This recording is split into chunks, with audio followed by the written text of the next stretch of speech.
ছাত্ৰ-ছাত্ৰীসকল আশা কৰোঁ তোমালোক সকলো ভালে আছা আজি আমি আৰম্ভ কৰিম দ্বাদশ শ্ৰেণীৰ সাহিত্য সৌৰভৰ মোৰ মাতৃমুখ দৰ্শন পাঠটি মোৰ মাতৃমুখ দৰ্শন পাঠটি লিখিছে লক্ষীনাথ বেজবৰুৱাদেৱে মোৰ মাতৃমুখ দৰ্শন পাঠটি কিয় দিছে তোমালোকে সকলোৱে নিশ্চয় ধৰিব পাৰিছা তেওঁৰ লিখক যেহেতু লক্ষীনাথ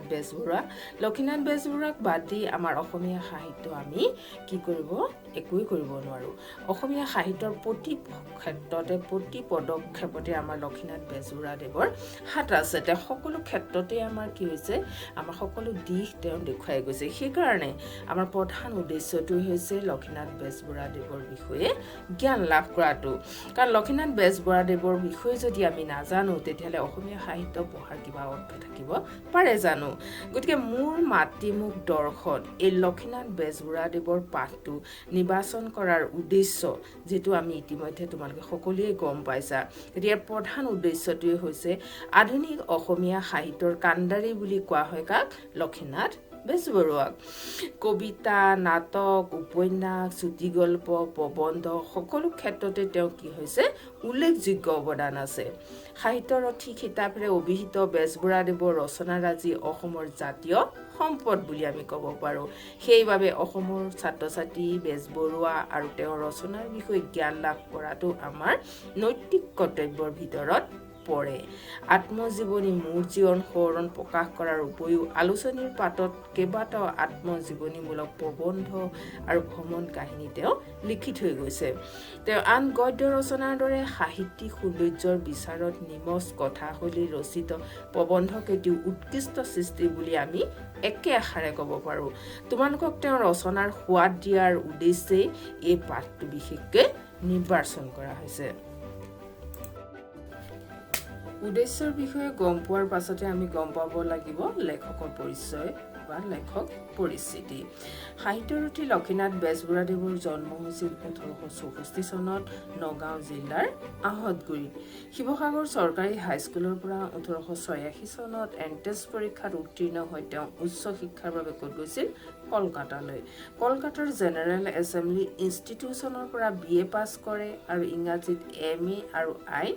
পঢ়া আৰম্ভ কৰে যদিও তেওঁ এই পঢ়া আৰম্ভ কৰে কিন্তু সেই বিষয়ে তেওঁ কি কৈছিল ডিগ্ৰী নোলোৱাকৈ কলকাতাত থকাৰ সময়ত অসমীয়া ভাষা উন্নতি সাধিনী সভা চমুকৈ অভাউসাৰ প্ৰতিষ্ঠা আৰু জোনাকী আলোচনীখন প্ৰকাশত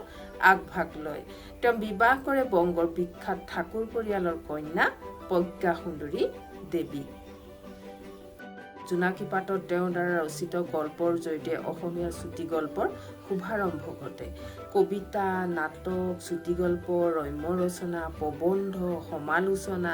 জীৱনী আদি অসমীয়া সাহিত্যৰ সকলো দিশতে তেওঁ কি হৈছে বৰঙণি অতুলনীয় উল্লেখযোগ্য গ্ৰন্থসমূহৰ ভিতৰত আমি ক'ব পাৰো লিটিকাই পাচনি নুমল চিকৰপতি নিকৰপতি হ'ল তেওঁ ধেমেলীয়া নাটক জয়মতী কৰি চক্ৰধ্বজ সিংহ বেলিমাৰ বুৰঞ্জীমূলক নাটকৰ ভিতৰত পদুম কৰি হ'ল তেওঁ একমাত্ৰ উপন্যাস কদমকলি কবিতা পুথি চুটিগল্প হ'ল জোনবিৰি সাধুকথাৰ কুকি সুৰভি কেহুকলি সাধুকথা বুঢ়িয়াই সাধু ককা দেউতা আৰু নাতি ল'ৰা জুনুকা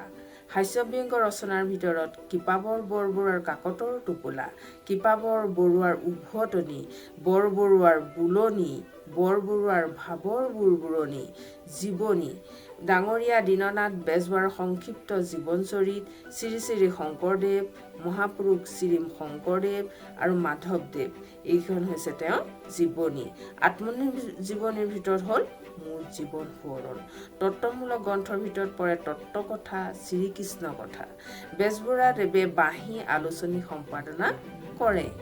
1924 চনত গুৱাহাটীত অনুষ্ঠিত অসম সাহিত্য সভাৰ অধিৱেশনত তেওঁ সভাপতিত্ব কৰে আজিলৈ আমি ইমানতে বাৰ্তা সামৰিছো পুনৰ তোমালোকক লগ পাম ধন্যবাদ